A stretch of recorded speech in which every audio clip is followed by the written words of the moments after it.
Your phone buzzes at 2 in the afternoon, and you already know before you open it that something broke.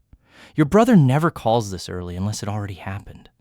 His furnace died overnight, and the technician just quoted him $1,100 to fix it today because winter in Minneapolis does not wait for anyone to save up first. You can hear the specific kind of tired in his voice that has nothing to do with the furnace and everything to do with a checking account that has no room left in it.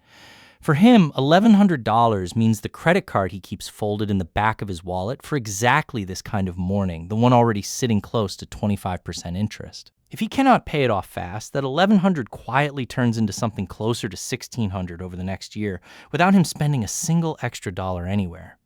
For you, $1,100 is a number so small, it barely registers against the account you checked on your phone this morning, the way other people check a weather app. You do not have to move anything around or skip anything or feel the absence of it in your own life at all. You tell him it is handled before he can even finish the sentence about paying you back, and you mean it. He goes quiet for a second on the other end, the kind of quiet that means a grown man is trying not to cry in front of a furnace repair van. You let him have the silence, because there is nothing else that needs saying. Rewind 8 hours, and the day looked nothing like this. You wake up 4 minutes before your alarm the same way you have for years now, not because you set it early, but because your body stopped needing the reminder a long time ago. The room is still gray through the blinds, and for a moment you just lie there doing absolutely nothing, which might be the most underrated luxury nobody ever mentions. The coffee maker downstairs is already running because you set it up the night before, the way you do every night since a decision made once does not need to be made again every single morning. Black coffee in a mug with a hairline crack down the handle that you have refused to replace since college. There is a Dunkin' 2 blocks from your office that would happily sell you something with caramel drizzle and whipped cream for $6, and you never go, not because $6 would hurt, but because $6 stopped meaning anything to you years ago, and somewhere along the way that stopped feeling like restriction and started feeling like nothing at all. The jeans on the chair are Uniqlo, same fit, same wash, one of 3 identical pairs you rotate without ever thinking about it. Nobody at work has ever noticed you wear the same 3 pairs. That would probably surprise them more than anything else about you. In the kitchen, oatmeal goes into the same plastic container you bought before your last raise. You toss in frozen strawberries from a bag that was on sale at the grocery store 2 weeks ago, and you do not check the receipt anymore because you already know the number. Knowing a price and checking a price are 2 completely different relationships with money, and you crossed from one into the other a long time ago. At the office, your coworker Marco is already telling anyone who walks by about the Jeep Wrangler he just leased with the off-road package, and how his lunch from the taco place downstairs costs $17 again because prices keep climbing. He says it the way people say things when they want a reaction out of you. You just nod. You brought lunch. You always bring lunch. Nobody in that building knows that before your paycheck even lands in your account, a fixed percentage of it disappears automatically straight into your retirement account through your company's payroll system, the same percentage it has been since 2018, back when you were making less than half of what you make now, and it still felt like giving up too much. It stopped feeling like too much within a few months. You stopped noticing the money was gone around the same time you stopped noticing you owned 3 pairs of identical jeans.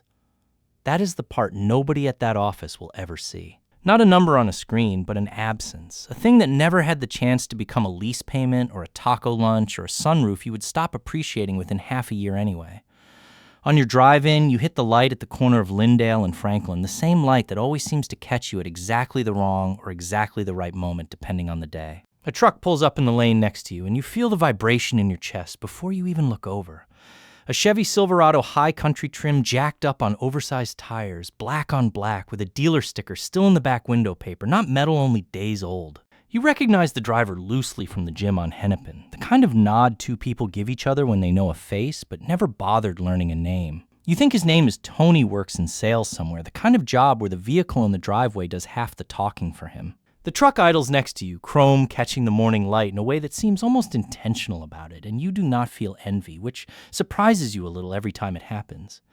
You feel something closer to recognition, like watching a scene you used to be part of years ago.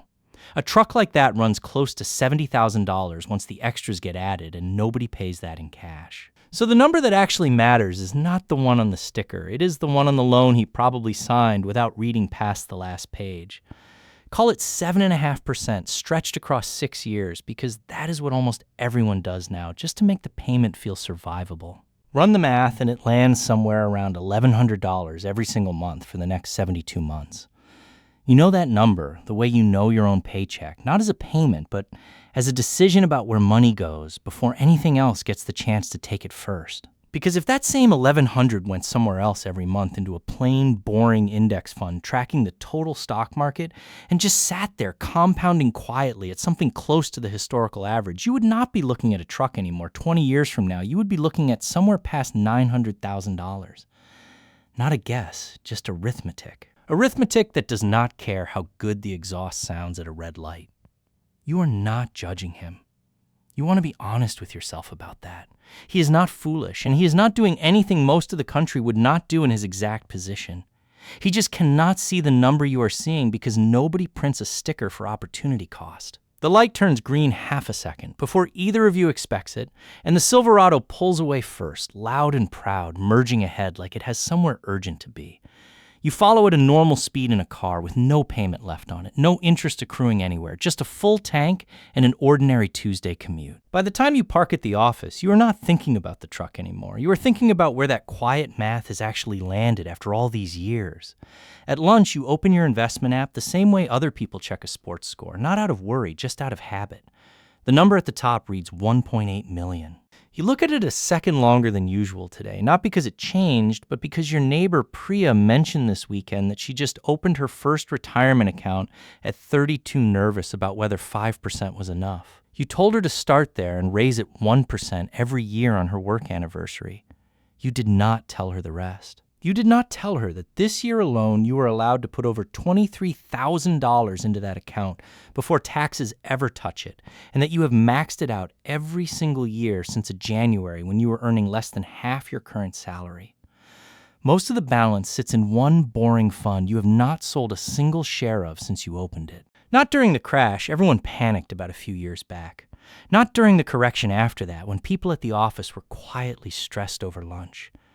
You just kept buying on the same schedule automatically, the way you brush your teeth without deciding to every morning. Below that, the mortgage that is not a mortgage anymore, just a line that used to read $2,100 and now reads zero. Below that, a separate account topped off every January, the moment the contribution limits reset the same way it has been for as long as those limits existed, and you genuinely do not remember deciding to do it every year. You only remember deciding it once a long time ago.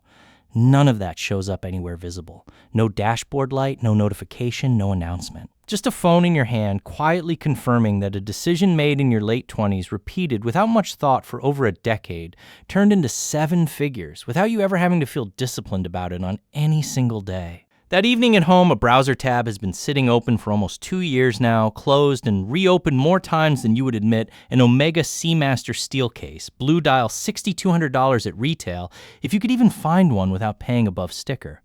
You know more about this watch than you know about half the people you share an office with. You could buy it tonight without a plan, without a sacrifice, without ever noticing the money left your account the way your brother would notice $1,100 leaving his. That ease is exactly what makes it worth pausing on. When something stops costing you anything to want, you have to start asking sharper questions about why you still want it. So you run it through the same 3 questions. You always run things through questions you have never said out loud to anyone. Will you still want this in 30 days, or is tonight just talking? Are you actually buying the object, or are you buying the 10 seconds of imagining it on your wrist? And the one that usually ends the conversation before it goes any further, who exactly are you wearing this for? You already know the answer before you finish asking it. You would not be wearing it for yourself. You would be wearing it for the version of Tony from the gym parking lot, the one who would notice it in half a second and say something about it. You built an entire life around not needing strangers to notice you, and you are not about to undo that for a watch. You close the tab.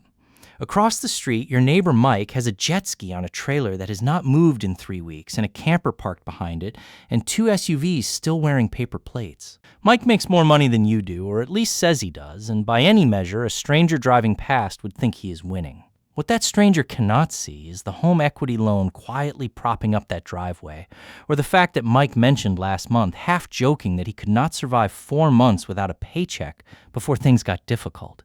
You do not say anything about it. You never do. You just wave back the way you always have and go inside. There was a version of you years ago that used to watch other people spend like it was a scoreboard you were somehow losing. That version is long gone now. Somewhere along the way, without ever deciding to, you stopped keeping score. The truck, the watch, the jet ski stopped, meaning anything about you personally. What you have instead does not show up in a driveway. Nobody is supposed to notice it. That is the entire point of it. The money you never spend does not buy you anything you could show someone. The money you do spend never could either. What it actually buys is quieter than that. It is a furnace breaking somewhere and it not becoming a crisis. It is a market dropping and it not being a reason to check your phone at 2 in the morning. 1.8 million, give or take whatever the market did today. It does not feel like a milestone anymore the way it used to years back. Now it is just information the same way you would glance at tomorrow's forecast before deciding what to wear. What you actually talk about is smaller. Whether to bump the retirement contribution up 0.5% now that the raise cleared, whether your nephew's education fund needs anything added before he starts high school next year. None of it feels dramatic, and that is the entire purpose of these 10 minutes. Drama is what happens to people who do not have this conversation until the numbers force them to. You remember someone telling you years ago that money problems in a marriage are rarely about the math. They are about the moment you discover something you did not already know, a card you never knew existed. You think about the day a while, back when the number on the screen finally crossed the line, you used to call your number, the one that was supposed to mean you had made it, whatever that was supposed to feel like.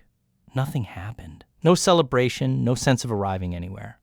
You closed the laptop that night the same as any other because it turned out the number was never really the point. The point had already happened quietly in pieces across ordinary days, just like this one. A red light, a lunch break, a phone call, a browser tab you closed without buying anything. Sam shuts the laptop now the 10 minutes finished and reaches for the tea like it is any other evening because it is. That is what all of it actually bought if you had to name it. Not a truck, not a watch, not a driveway anyone would ever notice. Just this, a furnace that is not a crisis, a card you never carry a balance on, a silence where panic used to live. Nobody hands you a certificate for that. Nobody is supposed to. Tomorrow, the alarm will go off 4 minutes after your body already woke up. Same jeans, same oatmeal, same red light on Franklin where somebody else's payment will roar past you again. None of that changes, and it was never supposed to. What is different is smaller than people expect and somehow heavier too. It is the phone call that does not turn into panic. It is the tab you close without buying anything. It is the choice nobody else ever sees you make happening again tomorrow exactly the way it happened today.